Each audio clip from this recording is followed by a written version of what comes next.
الله الرحمن الرحيم.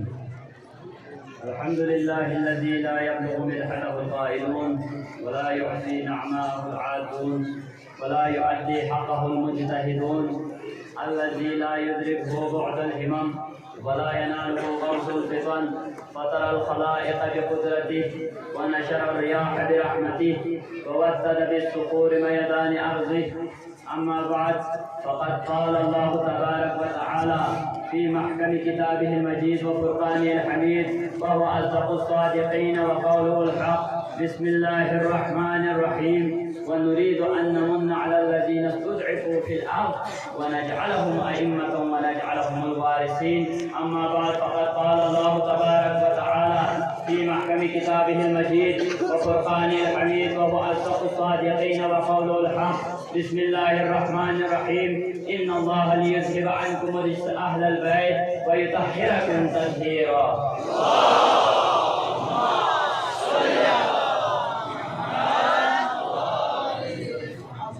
سامعین گرامی، حاضرین مجلس، علماء کرام، السلام علیکم۔ سامعین گرامی، سب سے پہلے آج کی اس عظیم جشن کی مناسبت سے منجی عالم بشریت، قطب عالم امکان، روحی و ارواحنا لہ الفدا کی خدمت اقدس میں اور اس کے بعد تمام مراجعین اعظام، علماء کرام اور خصوصاً رہبر انقلاب آیت اللہ العظمیٰ سید علی خامنائی کی خدمت اقدس میں اور اس کے بعد آپ تمام شمع ہدایت کے پروانوں کو ہدیہ تبریک عرض کرتا ہوں۔ سامعین گرامی، جس آیت مجیدہ کی تلاوت کرنے کا بدلہ حقیق کو شرف حاصل ہوا ہے، اس کا ترجمہ کچھ یوں ہے کہ خداوند متعال قرآن مجید نے ارشاد فرمایا ہے، یعنی قرآن مجید وہ کتاب ہے جس کے بارے میں خود قرآن مجید کے اندر خداوند متعال نے ارشاد فرمایا: اِنَّا نَحْنُ نَزَّلْنَاهُ الذِّكْرَ وَإِنَّا لَهُ لَحَافِظُونَ، یعنی یہ قرآن ہم نے نازل کیا ہے اور اس کی حفاظت کی ذمہ داری بھی ہم خود لیتے ہیں۔ اسی کتاب کے اندر خداوند متعال ارشاد فرماتے ہیں: وَنُرِيدُ أَن نَّمُنَّ عَلَى الَّذِينَ اسْتُضْعِفُوا فِي الْأَرْضِ وَنَجْعَلَهُمْ أَئِمَّةً وَنَجْعَلَهُمُ الْوَارِثِينَ، یعنی جن لوگوں کو زمین میں کمزور اور مستضعف بنا کے رکھا گیا ہے اور جن لوگوں کے اوپر ظلم ڈھایا جا رہا ہے مستکبرین جہاں کے ظلم کا نشانہ بن رہے ہیں، ان لوگوں کو ایک ایسا دور ضرور دیکھنے کو ملے گا کہ وہ زمین پر خدا کی طرف سے لوگوں کا امام ہوگا اور زمین کے وارث بھی وہی لوگ ہوں گے۔ سامعین گرامی، تو سوال یہ پیدا ہوتا ہے کہ کون اس حکومت کا سربراہ ہوگا، کون اس حکومت کا لیڈر ہوگا، کون اس حکومت کا قائد ہوگا، کون اس حکومت کا رہبر ہوگا؟ تو روایت سے پتہ چلتا ہے کہ وہ ہمارے آخری امام صاحب العصر والزمان ہے، کہ جس کا آج ہم جشن منا رہے ہیں۔ تو آج ہم جشن منا رہے ہیں تو مجھے یہاں پر جشن کا سامان نظر نہیں آ رہا، میں کچھ شعار بلند کرنے جا رہا ہوں۔ دونوں ہاتھوں کو بلند کر کے انشاءاللہ شعار کا جواب دیجیے گا: نعرہ تکبیر! نہیں، دونوں ہاتھوں کو بلند کر کے نعرہ تکبیر، نعرہ رسالت، نعرہ حیدری، یا امام المنتظر،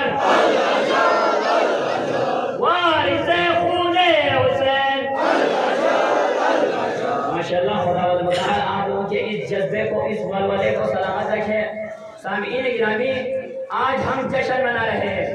آج ہم امام زمانہ کے ظہور کے لیے یہاں پر جمع ہوئے ہیں، امام کو یہ پیغام دینے کے لیے: اے امام، آج ہم آپ کے انتظار میں ہیں۔ تو آج ہمارے لیے یہ سوال ہے کہ آیا وہی امام جس کا آج ہم جشن منا رہے ہیں، آیا وہ امام آج ہمارے نظروں کے سامنے موجود ہے یا نہیں؟ آج وہی امام کہاں ہے؟ آج وہ امام آج ہمارے درمیان موجود ہے یا نہیں؟ کہاں ہے وہ امام؟ آج ہم دعائے نطفہ میں بھی پڑھتے ہیں: این طالب بظہور الانبیاء و ابناء الانبیاء، کہاں ہے انبیاء کے خون کا وارث، انبیاء کے خون کا انتقام لینے والا؟ کہاں ہے این بطم المقتول بکربلا، کہاں ہے کربلا کے شہداء کے خون کا انتقام لینے والا؟ کہاں ہے بقیہ خداوندی؟ سامعین گرامی، آج ہمارے ہی کوتاہیوں کی وجہ سے، آج ہماری ہی نادانیوں کی وجہ سے، آج ہماری ہی گناہوں کی وجہ سے ہمارے امام ہمارے درمیان تشریف نہیں رکھتے اور ہمارے جیسا کہ شاعر فرماتے ہیں، کون کہتا ہے امام انس و جاں پردے میں ہے، کون کہتا ہے امام انس و جاں پردے میں ہے، آنکھ پر پردہ پڑا ہے وہ کہاں پردے میں ہے۔ سامعین گرامی،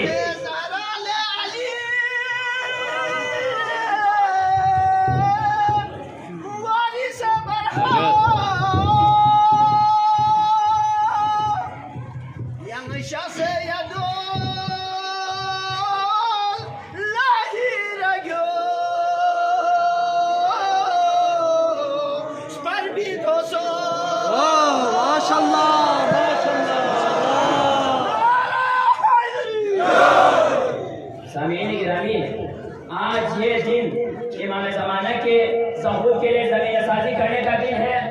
آج کا یہ دن امام زمانہ کے ظہور کے لیے کام کرنے کا دن ہے، اور جو لوگ آج امام زمانہ کے لیے ظہور کے لیے زمین سازی کر رہے ہیں ان کے ساتھ متحد ہو کر ان کے ساتھ دینے کا دن ہے۔ آج امام زمانہ کے مشن پر جن لوگوں نے کام کیا ہے ان کے سیرت کو اپنانے کا دن ہے۔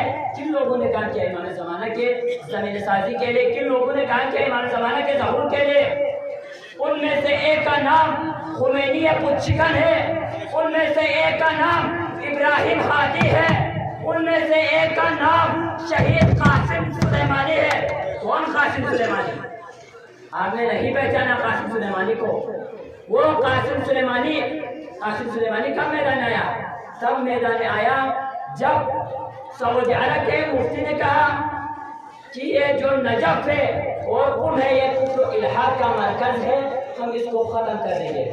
تو قاسم سلیمانی میدان میں آئے، انہوں نے فرمایا اگر تم نے ایک قدم بھی دریائے فرات سے آگے بڑھایا تو ہم علی کے ماننے والے، ہم حسین کے ماننے والے نماز مغربین کربلا میں ادا کریں گے اور نماز فجر جنت البقیع میں ادا کریں گے۔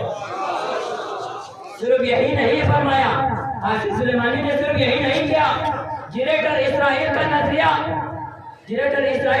کونڈل رائس کا نظریہ کس نے کتنا چور کیا؟ قاسم سلیمانی نے۔ طالبان جس کے نام سے لوگ ڈرتے تھے، طالبان جو محافل و مجالس میں دھماکے کیا کرتے تھے، آج کابل کے اندر بھی محافل و مجالس کی سیکیورٹی کرنے پر مجبور قاسم سلیمانی نے کیا۔ یہ ہوتی ہے سلیمانیت، یہ ہوتی ہے امام زمانے کے لیے زمین سازی کرنے والوں کے کردار۔ سامعین گرامی، قاسم سلیمانی نے صرف یہی نہیں کیا، باقر النمر جیسی شخصیت کو سعودی عرب کے قلب میں بیٹھ کر امپاورمنٹ کا نظریہ کس نے دیا؟ قاسم سلیمانی نے دیا۔ شام، شیعوں نے بہت سنا ہے شام، بہت شام کا ذکر کرتے ہیں۔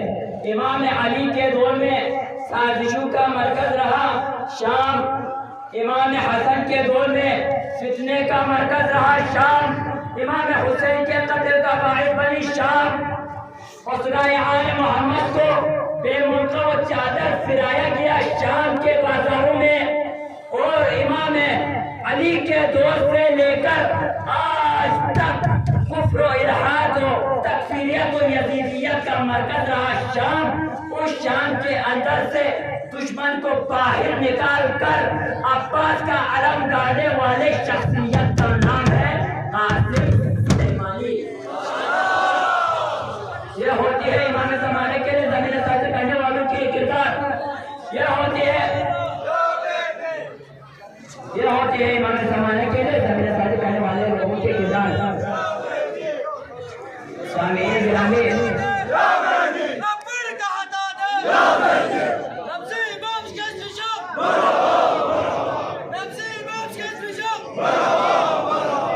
نیو ورلڈ آرڈر کیا تھا؟ نیو ورلڈ آرڈر دنیا میں ہماری حکومت ہوگی، دنیا میں ڈومیننسی ہماری ہوگی، دنیا کے اوپر ہمارا غلبہ ہوگا، دنیا کے اوپر ہمارا سکہ چلے گا۔ اس نظریے کو، اس فکر کو، اس مشن کو، اس ویژن کو ملیامت کرنے والی شخصیت کا نام ہے قاسم سلیمانی۔ یہ ہوتی ہے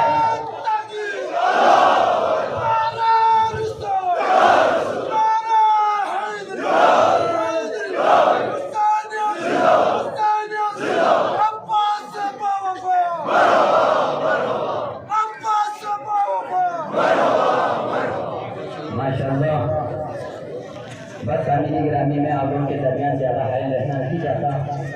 باقی علماء کرام بھی تجربہ کرتے ہیں انشاءاللہ آپ لوگ ان کے علم سے مستفید ہوں گے. لہذا امام زمانے کے زمینہ سازی اور امام زمانے کے ظہور کے لیے کام کرنے کے لیے قاسم سلیمانی جیسی شخصیتوں کی ضرورت ہے اور ایسے جوانوں کی تربیت کرنے کی ضرورت ہے. آج ہمیں قاسم سلیمانی جیسی شخصیت چاہے وہ پاکستان کے کسی بھی کونے میں ایسے افراد کی تربیت کرنے کی ضرورت ہے جو کہ ابھر کر سامنے آئے اور ظالم کی مخالفت کرے, مظلوم کی حمایت کرے اور امام زمانہ کے ظہور کے لیے کام کرے.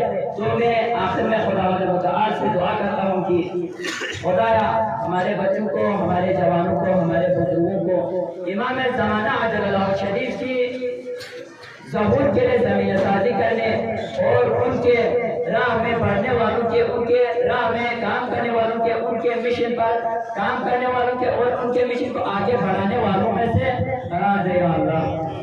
خدایا ہمارے جوانوں کی نظریاتی اور فکری تربیت کرنے والے افراد کو صحت و سلامت اور ان کے جتنے بھی لوگ آج دنیا میں کسی بھی کونے میں اگر مظلوم ہے خدایا بحق مستضعفین کے امید امام زمانہ کے صدقے ان مستضعفین کے لیے امام زمانہ کی تعجیل میں